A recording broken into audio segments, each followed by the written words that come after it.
Welcome to wishful ಅಡುಗೆ ಮನೆ. ನೋಡಿ, ಹಸಿ ಬಟಾಣಿನ ತಗೊಂಡಿದ್ದೀನಿ. ಇವಾಗ ಸೀಸನ್ ಇರೋದ್ರಿಂದ ಫ್ರೆಶ್ ಆಗಿ ಸಿಗುತ್ತೆ. ಈ ಬಟಾಣಿಯಿಂದ ಒಂದು ಡಿಫ್ರೆಂಟ್ ಆಗಿರೋ ಸೂಪರ್ ಆಗಿರೋ ರೆಸಿಪಿನ ಮಾಡೋಣ. ಇಷ್ಟಪಡದೆ ಬಟಾಣಿನ ತೆಗೆದಿಡ್ತಾರಲ್ಲ, ಪಲಾವಲ್ಲಿ ಎಲ್ಲದರಲ್ಲೂ ತೆಗೆದಿಡ್ತಾರಲ್ಲ, ಅವ್ರಿಗೆ ಕೂಡ ಇಷ್ಟ ಆಗೋಂಥ ರೆಸಿಪಿನ ಮಾಡೋಣ. ಹೇಗೆ ಮಾಡೋದು ಅಂತ ನೋಡೋಣ ಬನ್ನಿ. ನೋಡಿ, ಮೊದಲಿಗೆ ಒಂದು ಬೌಲ್ನ ತಗೊಂಡಿದ್ದೀನಿ. ಆ ಬೌಲಿಗೆ 2 ಕಪ್ ಆಗುವಷ್ಟು ಅವಲಕ್ಕಿನ ಹಾಕೊಳ್ತಾ ಇದ್ದೀನಿ. ನಾನಿಲ್ಲಿ ಮೀಡಿಯಮ್ ಅವಲಕ್ಕಿನ ತಗೊಂಡಿದ್ದೀನಿ. ನೀವು ಯಾವ ಅವಲಕ್ಕಿ ಬೇಕಿದ್ರೂ ತೊಗೋಬೋದು. ಪೇಪರ್ ಅವಲಕ್ಕಿ ಮಾತ್ರ ಮೆತ್ತಗಾಗುತ್ತೆ. ದಪ್ಪ ಅವಲಕ್ಕಿ, ಮೀಡಿಯಮ್ ಅವಲಕ್ಕಿ ಎರಡನ್ನೂ ತೊಗೋಬೋದು. ನೋಡಿ, 2 ಬೌಲ್ ಅವಲಕ್ಕಿನ ಹಾಕ್ಕೊಳ್ತಾ ಇದ್ದೀನಿ. ಇವಾಗ ಇದಕ್ಕೆ ನೀರನ್ನು ಹಾಕೋಣ. ನೋಡಿ, ನೀರನ್ನು ಹಾಕಿ 1-2 ಸರಿ ಇದನ್ನು ಚೆನ್ನಾಗಿ ತೊಳ್ಕೊಂಬರೋಣ. ನೋಡಿ, ಇದೇ ಥರ 1-2 ಸರಿ ತೊಳ್ಕೊಂಡು ಬರ್ತೀನಿ. ನೋಡಿ, ಇಲ್ಲಿ 1-2 ಸರಿ ತೊಳೆದಾದ್ಮೇಲೆ ಸ್ವಲ್ಪ ನೀರನ್ನು ಹಾಕೋಣ. ನಾವು ಜಾಸ್ತಿ ನೀರು ಹಾಕೋ ಅವಶ್ಯಕತೆ ಇಲ್ಲ. ನೋಡಿ, ಈ ಥರ ಸ್ವಲ್ಪನೇ ನೀರು ಹಾಕಿ ಇದನ್ನು ನೆನೆಯಕ್ಕೆ ಬಿಡಬೇಕು. ನೀವು ನೋಡ್ತಾ ಇದ್ದೀರಲ್ಲ, ಕೈಯಲ್ಲಿ ಚಿಮುಕ್ಸೋ ಅಷ್ಟೇ ನೀರನ್ನು ಹಾಕ್ಕೊಂಡಿದ್ದೀನಿ. ಇದನ್ನು ಇವಾಗ ಪಕ್ಕಕ್ಕಿಟ್ಟು ನೆಕ್ಸ್ಟ್ ಏನು ಮಾಡೋದು ನೋಡೋಣ ಬನ್ನಿ. ನೋಡಿ, ನಾನಿಲ್ಲಿ ಒಂದು ಮಿಕ್ಸಿ ಜಾರ್ನ ತೊಗೊಂಡಿದ್ದೀನಿ. ಹಾಗೆಯೇ ಇಲ್ಲಿ ಬಟಾಣಿನ ತೊಳ್ಕೊಂಬಂದಿದ್ದೀನಿ. 1 ಬಟ್ಲ ಆಗುವಷ್ಟು ಬಟಾಣಿನ ತೊಗೊಂಡಿದ್ದೀನಿ. ಕ್ವಾಂಟಿಟಿ ನೋಡಿ ಹಾಕೋಬೋದು. ನಿಮಗೆ ಜಾಸ್ತಿ ಬೇಕಿದ್ರೂ ಹಾಕೋಬೋದು. ನೋಡಿ, ತೊಳೆದಿರೋ ಬಟಾಣಿನ ಮಿಕ್ಸಿ ಜಾರ್ ಒಳಗಡೆ ಹಾಕೋಣ. ನೋಡಿ, ಇದೇ ಮಿಕ್ಸಿ ಜಾರಿಗೆ ಸ್ವಲ್ಪನೇ ಕೊತ್ತಂಬರಿ ಸೊಪ್ಪು, ಹಾಗೆಯೇ 1 ಇಂಚ್ ಆಗುವಷ್ಟು ಶುಂಠಿ, ಇಲ್ಲಿ 2 ಹಸಿಮೆಣಸಿನ್ಕಾಯಿನ ಹಾಕ್ಕೊಳ್ತಾ ಇದ್ದೀನಿ. ನೋಡಿ, ಇದಕ್ಕೆ ಸ್ವಲ್ಪನೇ ನೀರನ್ನು ಹಾಕ್ಕೊಂಡು ನಾವು ರುಬ್ಕೊಂಬರೋಣ. ನೋಡಿ, ನಮಗೆ ಈ ಥರ ಗಟ್ಟಿಯಾಗಿರೋ ಪೇಸ್ಟ್ ಬೇಕು. ನೋಡಿ, ಈ ಥರ ಗಟ್ಟಿಯಾಗಿರ್ಬೇಕು ನಮಗೆ. ಇದನ್ನು ಇವಾಗ ನೋಡಿ, ನಾನಿಲ್ಲಿ ಒಂದು ಪ್ಲೇಟನ್ನು ತೊಗೊಂಡಿದ್ದೀನಿ, ದೊಡ್ಡ ಪ್ಲೇಟನ್ನು ತೊಗೊಂಡಿದ್ದೀನಿ. ಇದಕ್ಕೆ ನಾವು ಮಾಡಿರೋ ಪೇಸ್ಟನ್ನು ಹಾಕೋಣ.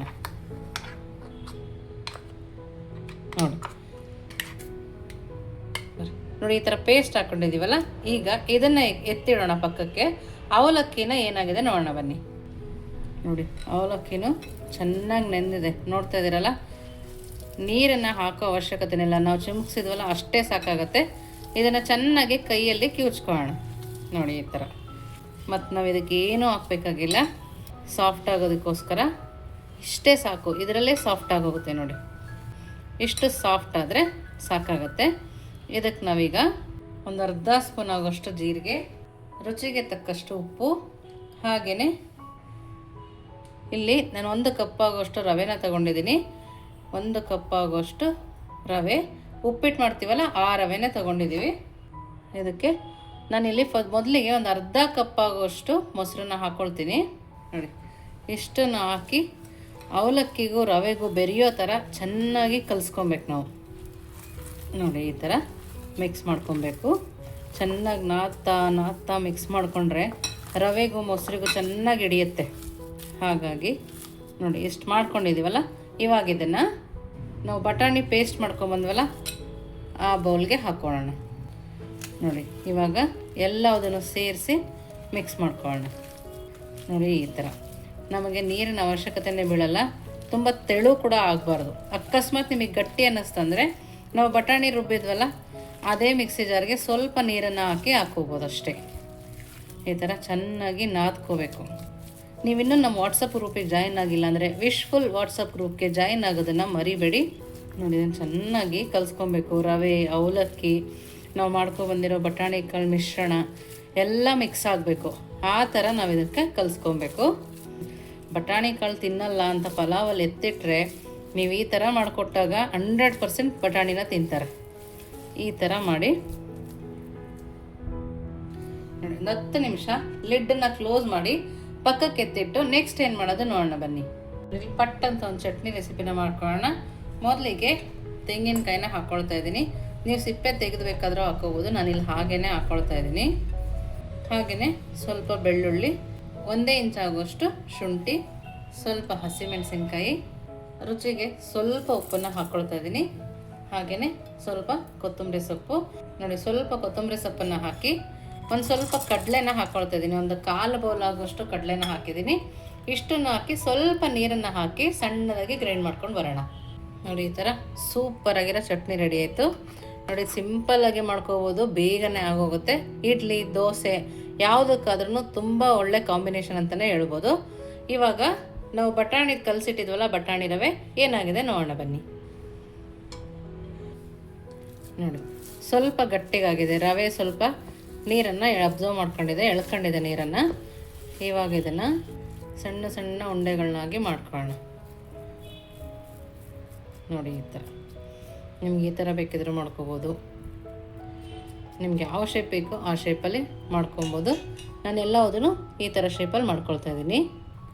ನಾವು ಇದನ್ನು ದಿಢೀರಾಗಿ ಕೂಡ ಮಾಡ್ಬೋದು, ಒಂದೇ ಸರಿ ಮಾಡಿಟ್ಕೊಂಡು ಪಟ ಪಟ ಅಂತ ಮಾಡ್ಕೊಬಿಡ್ಬೋದು. ನಾನು ಪಕ್ಕದಲ್ಲಿ ಇಡ್ಲಿ ಪಾತ್ರೆಗೆ ನೀರು ಹಾಕಿ ಬಿಸಿಯಾಗಿ ಮಾಡೋಕೆ ಇಟ್ಕೊಂಡಿದ್ದೀನಿ. ಎರಡೂ ಕೆಲಸ ಒಟ್ಟಿಗೆ ಆಗುತ್ತೆ. ನೋಡಿ ನೋಡಿ ಎಲ್ಲದನ್ನು ಇದೇ ಥರ ಮಾಡಿ ಇಟ್ಕೊಂಡಿದ್ದೀನಿ. ನೋಡಿ ಇಲ್ಲಿ ಒಂದು ಇಡ್ಲಿ ಪ್ಲೇಟನ್ನ ತೊಗೊಂಡಿದ್ದೀನಿ, ಅದಕ್ಕೆ ಸ್ವಲ್ಪನೇ ಎಣ್ಣೆ ಹಾಕಿ ನೋಡಿ ಈ ಥರ ಎಲ್ಲದಕ್ಕೂ ಸರುಕೋಬೇಕು. ನೋಡಿ ಈ ಥರ ಸರುಕೊಂಡ್ರೆ ಅಂಟಲ್ಲ, ತುಂಬ ಚೆನ್ನಾಗಿ ಬರುತ್ತೆ. ಈ ಥರ ಮಾಡ್ಕೋಬೇಕು. ನಾವು ಮಾಡಿರ್ತೀವಲ್ಲ ಅದನ್ನು ಒಂದೇ ಸರಿ ಕೈಯಲ್ಲಿ ಈ ಥರ ಮಾಡಿ ನೀಟಾಗಿ ಇಟ್ಕೋಬೇಕು. ಸಣ್ಣ ಸಣ್ಣದಾಗಿ ಬೇಕಾದರೂ ಮಾಡ್ಬೋದು, ದೊಡ್ಡದಾಗಿ ಬೇಕಾದರೂ ನೀವು ಮಾಡ್ಕೋಬೋದು. ನಿಮ್ಮ ಮನೇಲಿ ಯಾವ ಸೈಜ್ ಇಷ್ಟಪಡ್ತಾರೋ ಆ ಥರ ನಾವು ಇದನ್ನು ರೆಡಿ ಮಾಡ್ಕೊಡ್ಬೋದು. ನೋಡಿ 2 ಆದರೆ 2, 3 ಆದರೆ 3 ಜೋಡಿಸ್ಕೊಂಡಿದ್ದೀನಿ. ನೋಡಿ ಈ ಥರ ಎಷ್ಟು ಪ್ಲೇಟಿಗೆ ಆಗುತ್ತೋ ಅಷ್ಟು ಪ್ಲೇಟಿಗೆ ನಾವು ಇದನ್ನು ಜೋಡಿಸ್ಕೋಬೋದು. ನೋಡಿ ಈ ಥರ ರೆಡಿ ಮಾಡ್ಕೊಂಡಿದ್ದೀನಿ. ಇವಾಗ ಇದನ್ನು ನೋಡಿ ಇಡ್ಲಿ ಪಾತ್ರೆಯಲ್ಲಿ ನೀರು ಚೆನ್ನಾಗಿ ಕುದೀತಾ ಇದೆಯಲ್ಲ, ಈ ಟೈಮಲ್ಲಿ ನಾವು ಮಾಡಿಟ್ಕೊಂಡಲ್ಲ ಬಟಾಣಿದು ರವೆದು ಉಂಡೆ, ಅದನ್ನು ಇಟ್ಕೊಳ್ಳೋಣ. ಈ ಥರ ಇಟ್ಟು 10 ರಿಂದ 15 ನಿಮಿಷ ಚೆನ್ನಾಗಿ ಬೇಯಿಸ್ಕೊಂಬರ್ಬೇಕು. ಮೀಡಿಯಂ ಫ್ಲೇಮಲ್ಲಿ ಇಟ್ಟು ಬೇಯಿಸ್ಕೊಳ್ಳೋಣ. ನೋಡಿ ಲಿಡ್ಡನ್ನು ಕೂಡ ಕ್ಲೋಸ್ ಮಾಡಿದ್ದೀನಿ. ಕ್ಲೋಸ್ ಮಾಡಿದ್ಮೇಲೆ 10 ನಿಮಿಷ ಮೀಡಿಯಂ ಫ್ಲೇಮಲ್ಲಿ ಇದು ಬೇಯಲೇಬೇಕು. ನೋಡಿ ಇವಾಗ 10 ನಿಮಿಷ ಆಗಿದೆ, ಕಲರ್ ಕೂಡ ಚೇಂಜ್ ಆಗಿದೆ, ಕೈಗೆ ನಮಗೆ ಅಂಟೋದಿಲ್ಲ, ಆ ಥರ ಆಗಿದ್ರೆ ಇದು ರೆಡಿ ಇದೆ ಅಂತೇಳಿ ಇದನ್ನು ಸ್ವಲ್ಪ ತಣ್ಣಗಾಕೆ ಬಿಡೋಣ. ನೋಡಿ ಇಲ್ಲಿ ಒಂದು ಬಾಣಲಿನ ತೊಗೊಂಡಿದ್ದೀವಿ. ನಾನ್ ಸ್ಟಿಕ್ ಬಾಣಲಿ ಇದ್ದರೆ ಅದನ್ನು ಬೇಕಾದ್ರೂ ತೊಗೋಬೋದು. ನಾನು ಇಲ್ಲಿ ಸ್ಟೀಲ್ನ ತೊಗೊಂಡಿದ್ದೀನಿ. ಇಲ್ಲಿ 4 ಸ್ಪೂನ್ ಆಗೋಷ್ಟು ಎಣ್ಣೆನ ಹಾಕ್ಕೋಬೇಕು. ನೋಡಿ ಹಾಕ್ಕೊಂಡು 4 ಸ್ಪೂನ್ ಆಗೋಷ್ಟು ಎಣ್ಣೆನ ಹಾಕ್ಕೊಂಡಿದ್ದೀನಿ. ಎಣ್ಣೆ ಕಮ್ಮಿ ತಿನ್ನೋರು ಸ್ವಲ್ಪ ಕಡಿಮೆ ಕೂಡ ಹಾಕ್ಕೋಬೋದು. ಇದು ಸ್ವಲ್ಪ ಎಣ್ಣೆ ಕಾಯಬೇಕು ಇವಾಗ. ನೋಡಿ ಇಲ್ಲಿ ಸ್ವಲ್ಪ ಎಣ್ಣೆ ಕಾದ ನಂತರ ಬಿಳಿ ಎಳ್ಳನ್ನು ಹಾಕ್ಕೊಳ್ತಾ ಇದ್ದೀನಿ. ಅರ್ಧ ಸ್ಪೂನು ಕಪ್ಪು ಎಳ್ಳನ್ನು ಕೂಡ ಹಾಕ್ಕೊಳ್ತಾ ಇದ್ದೀನಿ. ಇದಕ್ಕೇನೆ ಸ್ವಲ್ಪ ಕರಿಬೇವಿನ ಸೊಪ್ಪು ಇಷ್ಟನ್ನು ಹಾಕಿ ನೀಟಾಗಿ ಮಿಕ್ಸ್ ಮಾಡ್ಕೋಬೇಕು. ಮಿಕ್ಸ್ ಮಾಡಿದ್ಮೇಲೆ ನೋಡಿ ತಣ್ಣಗಾದ್ಮೇಲೆ ಎಷ್ಟು ಗಟ್ಟಿಯಾಗಿ ಎಷ್ಟು ಚೆನ್ನಾಗಿರುತ್ತೆ. ನೋಡಿ ಈ ಥರ ಒಗ್ಗರಣೆನ ಹಾಕೋಣ. ಒಗ್ಗರಣೆ ಬೇಡ ಅನ್ನೋರು ಹಾಗೆ ಕೂಡ ತಿನ್ಬೋದು, ಚಟ್ನಿ ಜೊತೆ ಸೂಪರಾಗಿರುತ್ತೆ. ನಾನಿಲ್ಲಿ ಒಂದು ಪ್ಲೇಟಲ್ಲಿ ಇದ್ದಿದ್ದನ್ನ ಮಾತ್ರ ಒಗ್ಗರಣೆ ಹಾಕ್ಕೊಳ್ತಾ ಇದ್ದೀನಿ, ಮಿಕ್ಕಿದ್ದನ್ನು ಹಾಗೆ ಇಟ್ಕೊಳ್ತಾ ಇದ್ದೀನಿ. ಮಕ್ಕಳು ಬಂದಾಗ ಬಿಸಿ ಬಿಸಿಯಾಗಿ ಒಗ್ಗರಣೆ ಕೂಡ ಹಾಕ್ಕೊಡ್ಬೋದು.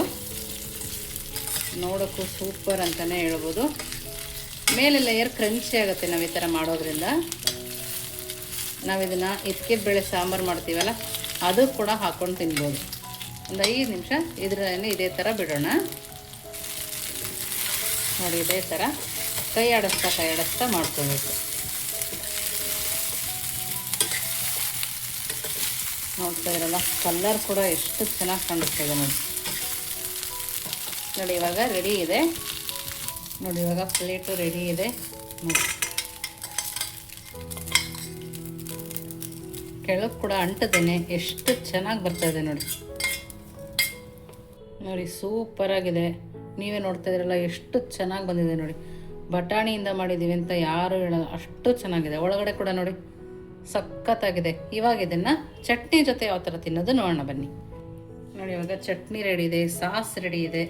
ಯಾವುದ್ರ ಜೊತೆಗಾದ್ರೂ ತಿನ್ಬೋದು. ಮಕ್ಕಳಿಗೆ ಸಾಸ್ ಜೊತೆ ಇಷ್ಟ ಆದರೆ ಸಾಸ್ ಜೊತೆ ಕೊಡಿ, ಚಟ್ನಿ ಜೊತೆ ಇಷ್ಟ ಆದರೆ ಚಟ್ನಿ ಜೊತೆ ಕೊಡಿ. ಯಾಕಂದರೆ ಬಟಾಣಿ ಹಾಕಿದ್ದೀವಿ, ಹಾಗೆಯೇ ಅವಲಕ್ಕಿ ಹಾಕಿದ್ದೀವಿ. ಎಲ್ಲವುದು ಹೆಲ್ತ್ಗೆ ತುಂಬಾ ಒಳ್ಳೆಯದು. ಲಂಚ್ ಬಾಕ್ಸಿಗೆ ಮಾಡಿಕೊಟ್ರು ಕೂಡ ಫ್ರೆಂಡ್ಸ್ ಜೊತೆಗೆ ತುಂಬ ಹ್ಯಾಪಿಯಾಗಿ ತಿಂತಾರೆ. ನೋಡ್ತಾ ಇದ್ದಾರಲ್ಲ ಎಷ್ಟು ಚೆನ್ನಾಗಿದೆ ಅಂತೇಳಿ. ಮೇಲೆ ಲೇಯರ್ ಕೂಡ ನಾವು ಆಯಿಲಲ್ಲಿ ಒಗ್ಗರಣೆ ಹಾಕಿರೋದ್ರಿಂದ ತುಂಬ ಚೆನ್ನಾಗಿ ಬಂದಿದೆ ನೋಡಿ. ಒಳಗಡೆನೂ ಸಾಫ್ಟಾಗಿದೆ ನೋಡಿ. ನಮ್ಮ ಚಟ್ನಿ ಜೊತೆಗೆ ಅದ್ಭುತ ಅಂತಲೇ ಹೇಳ್ಬೋದು, ಅಷ್ಟು ಚೆನ್ನಾಗಿದೆ. ಇವಾಗ ಸಾಸ್ ಜೊತೆಗೆ ನೋಡೋಣ. ಸಾಸ್ ಜೊತೆಗೂ ತುಂಬಾ ಚೆನ್ನಾಗಿದೆ. ನಿಮ್ಮ ಮಕ್ಕಳಿಗಂತೂ ಖಂಡಿತವಾಗೂ ಇಷ್ಟ ಆಗುತ್ತೆ. ನೀವೊಂದ್ಸರಿ ಮನೇಲಿ ಮಾಡಿ ಹೇಗೆ ಬಂತು ಅಂತ ವಿಶ್ಫುಲ್ ಅಡುಗೆ ಮನೆಗೆ ಕಮೆಂಟ್ ಮೂಲಕ ತಿಳಿಸೋದನ್ನು ಮರಿಬೇಡಿ. ನೀವಿನ್ನೂ ನಮ್ಮ ಚಾನಲ್ ಲೈಕ್ ಮಾಡಿಲ್ಲ ಅಂದರೆ ಲೈಕ್ ಮಾಡಿ, ಶೇರ್ ಮಾಡಿ, ಸಬ್ಸ್ಕ್ರೈಬ್ ಮಾಡಿ. ವಿಶ್ಫುಲ್ ಅಡುಗೆ ಮನೆಗೆ ಥ್ಯಾಂಕ್ ಯು.